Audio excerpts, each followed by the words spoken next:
Good morning. I'm Sarah Pearson in the News 2 Alert Center with your Morning Pulse. Nebraska Congressman Adrian Smith highlighted the state's agricultural leadership at last night's State of the Union address by inviting David Briggs, CEO of Sustainable Beef in North Platte, as his distinguished guest. Briggs, a nearly 40-year industry veteran, represents what Congressman Smith calls Nebraska grit, innovation, and entrepreneurial spirit. Members of our D.C. borough had the chance to interview Briggs ahead of the State of the Union address. I'm very excited. I appreciate Congressman Smith inviting me to the State of the Union. Definitely my first chance to get to attend. We will have more from Congressman Smith and Briggs tonight at 6 and 10 here on News 2. And water level in a section of the Sutherland Canal will be dropping this week. According to a press release from the Nebraska Public Power District, crews are beginning maintenance work at the Sutherland Reservoir outlet that requires the canal to be shut down temporarily. The canal between Sutherland's Reservoir's outlet and Lake Maloney will be lowered to accommodate the work. The outlet area will be blocked off to the public during maintenance activities. Officials state if the project stays on schedule, water will return to the canal in April. Former Nebraska Governor Bob Kerrey is resigning from the board of directors for Monolith, a clean energy startup in Lincoln, over ties to convicted sex offender Jeffrey Epstein. Kerrey is mentioned in the files planning to meet with Epstein for lunches in 2013, years after Epstein pleaded guilty to procuring a minor for prostitution. This, according to CNN, was when Kerrey was wrapping up his tenure as president emeritus of the New School in New York.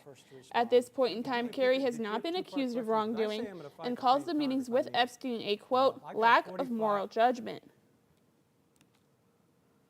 Nebraska men's basketball is back at home as they are set to host Maryland. The Huskers come in at 23-4 overall, while the Terrapins sit at 11-12. The Huskers are coming off an 87-64 win over Penn State on Saturday. The win over the Nittany Lions, combined with a loss at Iowa, dropped the Huskers to number 12. Tonight's game can be seen on the Big Ten Network starting at 6 p.m. Well, hi there, everybody, and good morning to meteorologist Travis Klineski here. It is a Wednesday morning where we are on tap for another mild day for most, not for everybody, and it could be a little windy today for some, especially looking towards southwest portions of Nebraska. Let's take you to our red flag warning map to start. There is a high fire threat in southwest Nebraska, mostly due to some very gusty winds later on today. We will have a red flag warning in place starting at either 11 o'clock in Colorado there or at noon in southwest Nebraska, and then it will go till 7 o'clock Central Time. Now, McCook, Trenton, Benkelman, those three counties in the far southwest part of the state there, they are until 8 o'clock this evening Central Time, as again, the fire threat will be there. And then western Nebraska into eastern Colorado is going to be under a fire weather watch for tomorrow. We're going to watch western Nebraska these next few days for that elevated fire threat out there. So there is that thing that we'll be watching. But the other thing we're hoping for is maybe some moisture later on today.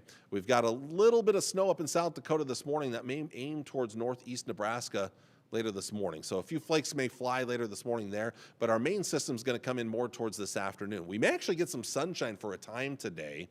I will point out, look at western Nebraska, the stronger west winds there. Western Nebraska is where the strongest winds will be. Lighter winds the farther east that should go. Here comes our rain chances, maybe even a little lightning and convection, some lightning possible. I would especially watch the western half of our area right in here for a little convection where there could be a few lightning strikes in here. Look at the winds right here. Kind of a low pressure center right here. You got a strong northerly winds on the north of that, strong northwest winds right there. So this is why that fire threat is here, even if there's rain. Not a lot of rain, unfortunately, here. I don't think we're seeing any real heavy showers for today. This is going to be a lighter rain event. And then I will, Gary, look towards northeast Nebraska here. Anywhere north and east of Albion, Columbus, there may be some snow, very minor accumulation. The best chance of snow is going to be outside of our area, though. This will continue into the evening hours before clearing on out by about midnight or so. Winds will die down. Skies will clear up as we head towards tomorrow morning. Maybe an outside chance of some patchy fog, but otherwise it looks like a pretty good Thursday on the way with mild conditions, sunny weather out there with mainly sunny skies and somewhat breezy northwest and northwest winds. Tomorrow night looks pretty quiet, and this will take us into what should be a really nice end to the week. on Friday. So let's take a look at those high temperatures these next several days. A wide range in highs today. In fact, I would not rule out 30s in northeast Nebraska. There is a chance, and in fact, maybe temperatures come down this afternoon as that snow chance moves in there. But otherwise, it's 40s, 50s, 60s, and maybe some near 70 in southwest Nebraska. So it's not only windier in southwest Nebraska, it's warmer and drier there. So that's why that fire threat is at an elevated level there in southwest Nebraska today. Lows tonight, 20s and lower 30s, not bad for this time of the year. Nice and mild and more consistent temperatures across the entire area tomorrow in the upper 50s and low to mid 60s. And as you look ahead to your Thursday night, Friday morning, not bad at all. Low to mid 30s for most of us, maybe even a few upper 30s out there. I don't think too many places will drop down into the 20s. Maybe somebody does here and there. And then Friday should be the best day of weather this week. High temperatures into the 60s and lower 70s.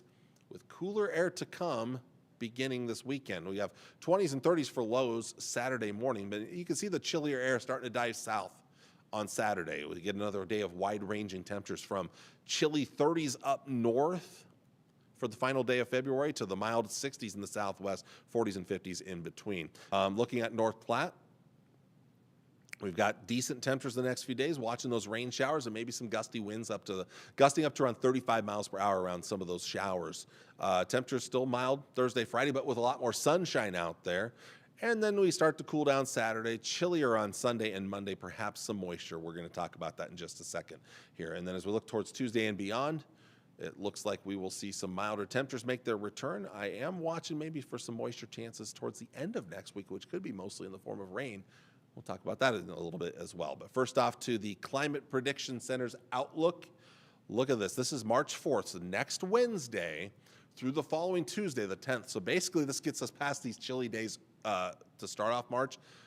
Most of the country, in fact, pretty much all the country outside of the New England states is going to be above average temperature-wise. Average highs for us in early March are now in the mid to upper 40s. So we're going to be above average to start off the month of March here. They do have us in the above average precipitation. And what we think we could end up seeing during that time, we may start to see some moisture coming in from the Gulf. That's going to kind of work its way northeastward. So we may get in on some of that rain here down the road. Let's start off with the European model. Again, we are a little chillier in northeast Nebraska today, but milder farther southwest. We'll keep the mild weather going Thursday and Friday. Here comes the colder air Saturday, at least chillier air, but much colder on Sunday and Monday. But notice, brutal Arctic air is going to stay to our north, so we're not going to get super cold. It's just going to be chillier Sunday and Monday, and then we start to trend upward a little bit here as we go through next week. A lot of that will depend on moisture chances, of course, though.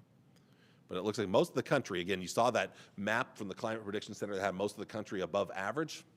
There you have it right there. Again, any cold air is going to stay well off to our north and to our northeast, at least according to the European model.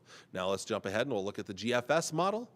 Again, today we've kind of got that split. Chillier northeast, warmer to the southwest. Everybody warming up for tomorrow and Friday.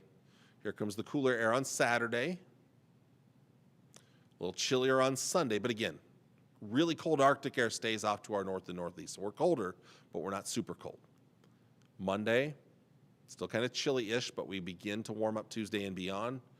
And notice how, again, the GFS also trying to warm us up a little bit more as we get further into next week. Now, doesn't have maybe the warmer air over the western U.S., the northwest U.S. in particular here, like the European model did. So doesn't quite match up with the Climate Prediction Center's outlook. So the Climate Prediction Center may be leaning more towards the European model.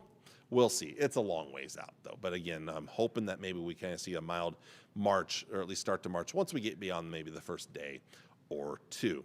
So that's about all I have for you all for today here. I want to thank you all for watching on this Wednesday morning. I'll be back with you on Thursday with all the latest. Take care, and God bless.